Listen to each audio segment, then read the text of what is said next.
हिंदी में यूपीएससी की तैयारी से संबंधित प्रोग्राम्स को देखने के लिए सब्सक्राइब करें स्टडी IQ-IAS हिंदी। दोस्तों, पहले पाउलो कोएल्हो और फिर शाहरुख खान ने एक डायलॉग को बड़ा फेमस किया था। अगर आप किसी चीज को बड़ी शिद्दत से चाहें तो पूरी कायनात आपको उससे मिलाने में लग जाती है। अमेरिकी राष्ट्रपति डोनाल्ड ट्रंप साहब के साथ यही हुआ। पिछले 10 वर्षों में अगर आप देखेंगे तो पूरे विश्व में जितने भी शांति वाले कार्य हुए, डायरेक्टली या इनडायरेक्टली उनका हाथ जरूर था। बहुत ही शांति प्रिय नेता, उनकी छवि ऐसी है। पिछले 10-15 वर्षों में जितने भी शांति वाले उन्होंने काम किए, पूरे विश्व ने देखे। तो पिछले 2-3 वर्ष से उनकी बड़ी हार्दिक इच्छा थी कि उनको भी शांति का नोबेल पुरस्कार मिले, यानी कि नोबेल पीस प्राइज मिले। लेकिन वही कि साजिश हो गई इनके खिलाफ। जो नोबेल कमेटी थी उसने किसी और को दे दिया, मारिया मचाडो को नोबेल पुरस्कार दे दिया। लेकिन फिर वही देखिए, जो ईश्वर चाहता है वही होता है। अल्टीमेटली मचाडो का दिल पिघला और उन्हें पता लगा कि इस नोबेल पुरस्कार के जो सबसे बड़े योग्य व्यक्ति हैं वो आदरणीय डोनाल्ड ट्रंप साहब हैं। और मचाडो ने बड़े आदर सत्कार के साथ एकदम सही समय पे, जब पूरा विश्व उनकी तरफ देख रहा था, अपने नोबेल पुरस्कार को उसके वास्तविक योग्यकर्ता के पास पहुंचा दिया। ये क्या बताता है? ये बताता है कि देर ही सही, भगवान के घर में देर है लेकिन अंधेर नहीं है। खैर, ये तो हुआ एक छोटा सा सटर।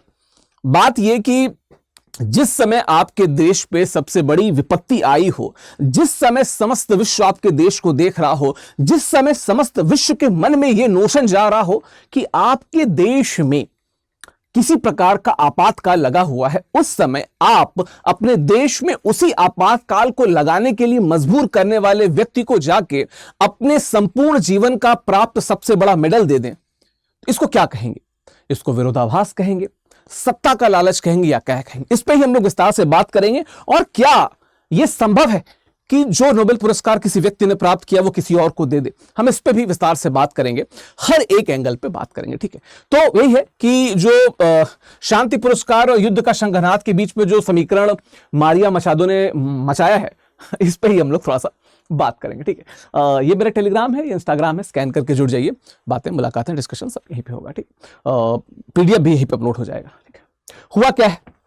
हुआ ये है, एक बड़ा ही अभूतपूर्व विरोधाभास है कि पिछले 1.5 वर्षों में विश्व में सबसे बड़ी अशांति के जनक व्यक्ति को, जो लगातार चाह रहा था कि उसको नोबेल पुरस्कार शांति का मिलना चाहिए, अंततः नोबेल के शांति पुरस्कार की एक विजेता महिला ने अपना नोबेल दे दिया कि साहब आप ही हो, सर्वे सर्वाई आपको ही मिलना चाहिए। गलती से मेरे पास चला आया था। खैर, हुआ क्या कि युद्ध के देवता को उन्होंने शांति का नोबेल, मारिया मचाडो जिनको आप यहां पे देख रहे हैं, इन्होंने सीधे भेंट कर दिया किसको? डोनाल्ड ट्रंप साहब को, ठीक है? घटना क्या है? 15 जनवरी 2026 को मचाडो ने व्हाइट हाउस में ट्रंप से मुलाकात की और उनको पदक अपना भेंट किया। फोटोज आपने हर जगह देखी होगी, ठीक है? कारण क्या था? अमेरिकी राष्ट्रपति डोनाल्ड ट्रंप ने ऑपरेशन एब्सोल्यूट रिजॉल्व के जरिए निकोलस माडुरो को सत्ता से हटाया। अब देखिए, जो लोग वेनेजुएला की पॉलिटिक्स को समझते हैं उनको पता है कि दरअसल हुआ क्या। वेनेजुएला में जो निकोलस माडुरो साहब को अभी गिरफ्तार किया गया, हम सब ने और पूरे विश्व ने उस वीडियो को देखा। निकोलस माडुरो साहब के अगेंस्ट में थी मैडम मचाडो, जो चुनाव लड़ रही थी, लेकिन उनको अयोग्य घोषित करके बहिष्कृत कर दिया गया। गोंजालेस साहब आए उनकी जगह से और ऐसा कहा गया कि गोंजालेस साहब ही चुनाव जीत गए, लेकिन बाय हुक और क्रुक किसी प्रकार का व्यवधान उत्पन्न करके माडुरो ने खुद को विजेता घोषित कर दिया और अलोकतांत्रिक तरीके से वो वेनेजुएला की गद्दी पे वापस आ गए। यही बात है और लोगों का यह मानना है कि अब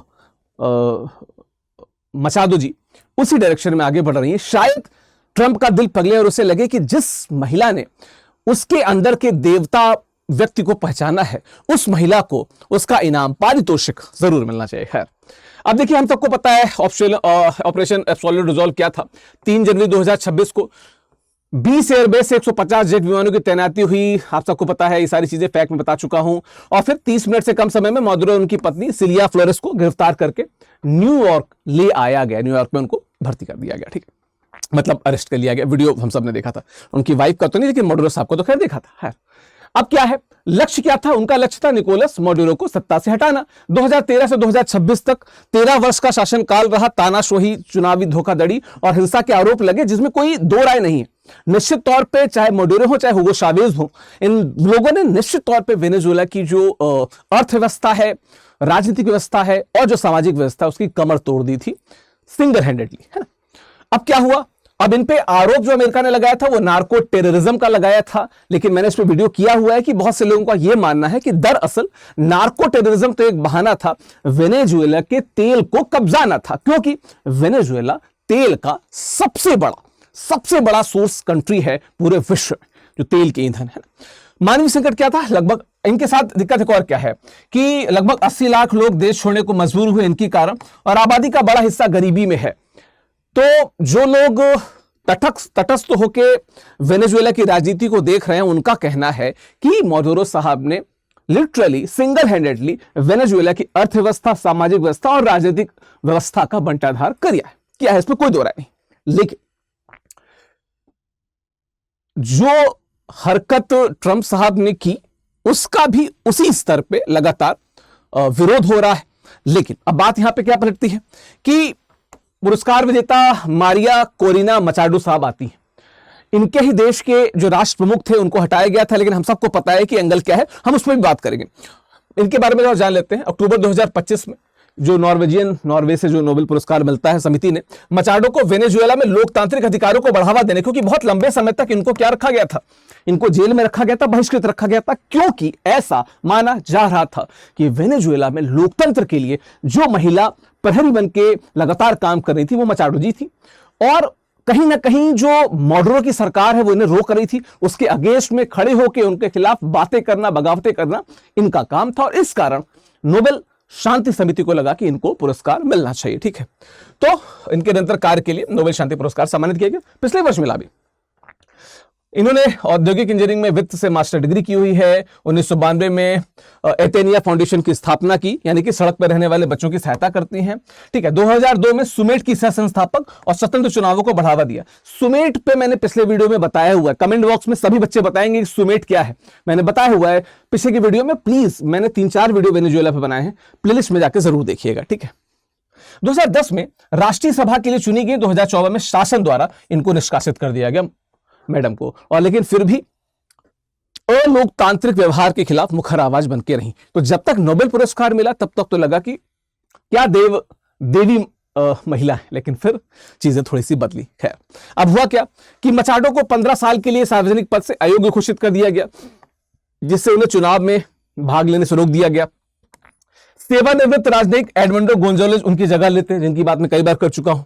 अब हुआ क्या कि विपक्ष मतदान केंद्रों की निगरानी करता है और गोंजालेज की स्पष्ट जीत दिखाने वाले वोटों की गिनती का दस्तावेजीकरण करता है कि गोंजालेज साहब जीत गए, लेकिन सरकार परिणामों को खारिज कर देती है और अपनी जीत का दावा करती है, मतलब धुरखेल करती है, और यह कहती है, मतलब मोडुरो की सरकार, कि हम जीते, ये नहीं जीते। तो धोखाधड़ी का आरोप उन पे लगा, मोडुरो साहब पे। ठीक है, यह गोलियों पे मतपत्रों की पसंद है। ठीक है, बुलेट्स ओवर बैलेट्स, मतलब होना कायदे में बैलेट ओवर बुलेट होना चाहिए, पर उन्होंने कहा क्या कि जो सत्ता आई है मोडुरो की वो बुलेट ओवर बैलेट है ना, इस पर उन्होंने बात की थी। खैर, अब क्या नोबेल पुरस्कार स्थानांतरित किया जा सकता है, इन्होंने तो दे दिया। उत्तर है बड़े शब्दों में और कैपिटल लेटर्स में नो, नहीं किया जा सकता है। नॉर्वेजियन नोबेल संस्थान के अनुसार पुरस्कार को स्थानांतरित, साझा या रद्द नहीं किया जा सकता। नोबेल फाउंडेशन विधान से क्या है कि पुरस्कार देने वाली संस्था के निर्णय के खिलाफ कोई अपील नहीं की जा सकती। उन्होंने कहा कि ट्रंप को देने का तो देने का, हालांकि कहा नहीं ऐसा, है ना। तो एक बार कह दिया तो उनकी जो लकीर है वो पत्थर की लकीर है, बिल्कुल वैसे ही जैसे शिवगामी देवी की बात पत्थर की लकीर हो जाती थी। ठीक है, खैर, इसके पहले भी ऐसा हो चुका है। जीन पॉल सार्त्र, आपने नाम निश्चित तौर पर सुना होगा अगर आप साहित्य को पढ़ते हैं, आप वामपंथी साहित्य को भी देखते हैं और समाजवाद की बात अगर जानते हैं तो आपने सार्त्र को पढ़ा होगा। पुरस्कार को उन्होंने अस्वीकृत किया क्योंकि वो संस्थागत नहीं होना चाहते थे, वो नहीं चाहते थे उन पर ठप्पा लगे, लेबल लगे, है ना। ले डक थो 1973 में पुरस्कार अस्वीकृत किया क्योंकि उनके प्रतिद्वंदी ने युद्ध विराम का उल्लंघन किया था, वो उसके खिलाफ थे। ठीक है, बात करें अर्नेस्ट हेमिंग्वे, बड़ा फेमस नाम है अगर आप साहित्य को जानते हैं। इनफैक्ट ये दो नाम मेरे बड़े फेवरेट हैं। इन्होंने 1954 में प्रतीकात्मक रूप से अपना पदक क्यूबा के कैथोलिक चर्च को सौंप दिया था। अर्नेस्ट हेमिंग्वे बड़ा फेमस नाम है। तो इस प्रकार के कुछ उदाहरण पुराने समय में हम देख चुके हैं, उदाहरणों को हमने देखा हुआ है ना। मचाडो ने क्या किया और क्यों किया, इस पे बड़ा ही बवाल है, लेकिन इसको हम देख लेते हैं। पहली बात तो वॉशिंगटन पोस्ट के अनुसार ट्रंप मचाडो से नाराज थे क्योंकि उनको लगता था कि मचाडो को जो नोबेल मिला वो उसके लायक नहीं थी, उतनी सम्मानित नहीं थी, उतना बड़ा राजनीतिक कद नहीं था इनका। पहली बात। उद्देश्य अब क्या है इस नोबेल पुरस्कार को देने का?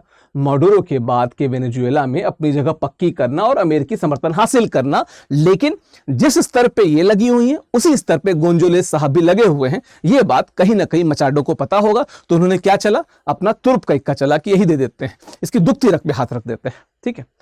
ट्रंप के अहंकार की बात की जाए तो उसको ईगो को सेटिस्फाई करने की बात हो रही है। शांति पुरस्कार उन्हें सौंपकर उन्हें मुक्तिदाता के रूप में चित्रित करना की।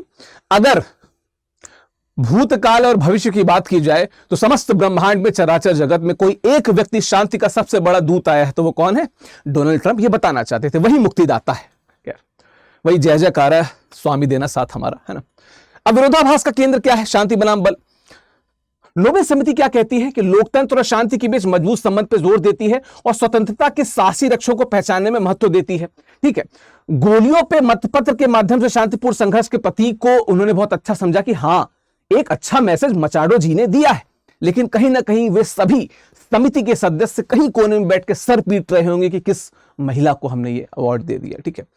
मचाडो की स्थिति क्या है? एक सैन्य हस्तक्षेप का समर्थन उन्होंने किया जो शांति के उन मूल्यों के सीधे विरोध में प्रतीत खड़ा है जिन्हें सम्मानित किया गया है। आप ईरान की बात कर लें, आप अफगानिस्तान की बात कर लें, आप इराक की बात कर लें, आप बात कर लें मिडिल ईस्ट में जो भी अशांति है, वेनेजुएला की बात कर लें, कितने सारे, ग्रीनलैंड की बात कर लें, there are so many examples कि वो व्यक्ति अशांति का सबसे बड़ा अग्रदूत है। उसको अगर आप थमा रहे हो तो आपने जो आपको इज्जत की गई आपने उसकी भी वैल्यू नहीं की। क्या यह वैध था? मतलब जो ट्रंप ने किया वो वैध था कि नहीं? हम पहले उस पर बात कर लेते हैं। निश्चित तौर पे देश की संप्रभुता पे बड़ा प्रश्न। सीनेट मार्क वार्नर ने कहा, क्या कोई बड़ा देश छोटे देश के शासक को सिर्फ इसलिए हटा सकता है क्योंकि वो मजबूत है? ऐतिहासिक देखा जाए तो निश्चित तौर पे मैंने इसको पहले बता चुका है कि 1989 में पनामा आक्रमण, जिससे यूनाइटेड नेशन ने अंतर्राष्ट्रीय कानून का उल्लंघन माना था, और अंतर्राष्ट्रीय कानून का जो अलग अलग धाराएं क्या कहती हैं, इसमें भी मैंने वीडियो बनाया हुआ, पिछला वीडियो को देखिएगा। क्योंकि यूएन चार्टर और राष्ट्रों की संप्रभुता से स्पष्ट उल्लंघन है, इसलिए निश्चित तौर पर हम इसे सही नहीं मान सकते जो ट्रंप साहब ने किया। ठीक है। अब अगर हम देखें तो अमेरिकी घरेलू कानून का तर्क क्या है? ट्रंप प्रशासन ने इसे राष्ट्रपति के अंतर्निहित संवैधानिक अधिकार के रूप में पेश किया कि राष्ट्रपति के पास ये शक्ति थी तो हमने कर लिया। अगला क्या है? इसे युद्ध नहीं बल्कि कानून प्रवर्तन कार्रवाई यानी कि लॉ एनफोर्समेंट एक्शन कहा गया। मोनेरो डॉक्ट्रीन को अभी तक सिद्धांत पे हमने देखा, हम उसको प्रैक्टिकल करना चाहते थे तो हमने ऐसा कर दिया। ठीक है। रूजवेल्ट जो कोरोलरी जुड़ी थी उसको हम प्रैक्टिकल करना चाहते थे, हमने कर दिया। और बाकी राष्ट्रपति के पास पावर भी है। खैर, तर्क क्या है कि माडुरो से पहले लगे नशीली दवाओं के आरोप इस कार्रवाई का आधार बने, और हमने देखा कि जो सबसे ज्यादा अमेरिका में बिकता है फेंटानिल, वो लगभग 70% आता है चीन से। लेकिन चीन पे तो मतलब है नहीं हमला करने की औकात, तो उन्होंने कर दिया वेनेजुएला पे। ठीक है। नैतिकता की तरफ देखा जाए तो माडुरो के दमनकारी शासन का अंत हुआ, अच्छी बात है। भुखमरी और पलायन से जो लोग वहां पे परेशान थे उनको राहत मिली, अच्छी बात है। लोकतंत्र की बहाली की उम्मीद की जा रही है, अच्छी बात है। ठीक है। सवाल क्या है? क्या लोकतंत्र बंदूक की नोक पे थोपा गया? क्यों? क्योंकि विरोध भी लोग हैं। एक तरफा सैन्य कार्रवाई हुई, निश्चित तौर पे संप्रभुता का हनन, एक देश के संप्रभुता का हनन हुआ। कम से कम 40 से 80 नागरिकों की मृत्यु हुई, उनकी मृत्यु का जिम्मेदार कौन होगा? तो निश्चित तौर पर एक धर्म संकट वाली बात तो है जिसके प्रोज एंड कॉन्स दोनों हैं। लेकिन आज किसी देश पे इस प्रकार से, अगर आप किसी और देश पे, अपने देश पे, हम भारत की बात करें तो क्या हम इस प्रकार के हमलों को स्वीकार करेंगे? नहीं करेंगे। ठीक है। चलिए, भू राजनीति पे प्रभाव, निश्चित तौर पे माडुरो का हश्र चीन को ताइवान मुद्दे पे और अधिक आक्रामक बना सकता है। जैसे अब चीन कर देगा हमला, ताइवान को दबा देगा, खत्म कर देगा हर चीज जो विरोध हो रहा है वहां पे। यह जिसकी लाठी उसकी भैंस यानी कि माइट इज राइट की तरफ जा रहा है। और क्या है भारत के लिए सबक? क्या है कि बहुपक्षवाद का हास और राष्ट्रीय संप्रभुता की सुरक्षा की चुनौती। एक तरफ रूस है, एक तरफ अमेरिका, एक तरफ चीन है। कुल मिला के लग रहा है कि पावर इन तीन के पास में ही है। जापान भी थोड़ा बहुत एग्रेशन दिखा रहा है, पर जापान भी वहां तक पहुंच नहीं पा रहा है ना। निष्कर्ष क्या है कि मचाडो का कथन था कि गोलियों पे मतपत्रों की जो पसंद है, बैलेट्स ओवर बुलेट्स से लोकतंत्र को बनाएगा, लेकिन बुलेट्स ओवर बैलेट चुना गया, इसलिए वेनेजुएला का चुनाव का हम विरोध करते हैं। क्या विडंबना यह है कि अंततः परिवर्तन गोलियों से ही आया जो ट्रंप साहब ने वेनेजुएला पे चलाई है ना। क्या है कि लोकतंत्र एक घटना नहीं, प्रक्रिया है और इसे आयात नहीं किया जा सकता। नागरिकों की भागीदारी से बनाया जा सकता है। सैन्य हस्तक्षेप केवल तानाशाह को हटा सकता है। लोकतंत्र का निर्माण नहीं कर सकता। लोकतंत्र के लिए समस्त जितने भी हितधारक हैं सबको साथ में आना होगा, स्टेक होल्डर्स को, और लोकतंत्र के निर्माण के लिए परिणत होना पड़ेगा। हम क्या कह सकते हैं कि लोकतंत्र को बंदूक की नोक पे नहीं लाया जा सकता, लोकतंत्र बंदूक की नोक पे नहीं आ सकता। यही समरी है, यही सारांश है। और इस प्रकार का जो गिमिक मारिया मचाडो जी ने दिखाया, निश्चित तौर पे किसी भी समाज में ये बड़ा ही स्वीकार्य तो नहीं हो सकता है। निश्चित तौर पे समय के साथ इसके विरोध को हम देखेंगे। ठीक है, चलिए स्टडी आईक्यू में शायद लास्ट डे है आज, स्टेप इनटू सक्सेस सेल का ध्यान रखिएगा। 50% ऑफ को आप अवेल कर सकते हैं, जो विकास लाइव कोड फ्लैश कर रहा है, यूज करो इसका यार, you will get maximum discount on it and definitely आपको बहुत फायदा होने वाला है इसको। तो करना क्या है, आपको स्टडी आईक्यू की वेबसाइट पे जाइए या हमारे ऐप पे जाइए, इनिशियल लिंक दी होगी वहां से जाइए, विकास लाइव कोड का प्रयोग करेंगे तो सीधे 50% discounted price, IGP, SIP, MRP, PRP, mentorship, there are so many good features in it, please उसको एक्सप्लोर कीजिए। हिंदी साहित्य का नया बैच भी 15 तारीख से शुरू हो गया है और 50% का डिस्काउंट आपको उसमें भी प्राप्त होगा, इस बात का ध्यान रखिएगा। ये जनवरी बैच है जो शुरू हुआ है किससे, कामायनी के साथ में। अगले 5 से 10 दिन इसमें एडमिशन क्लोज हो जाएंगे।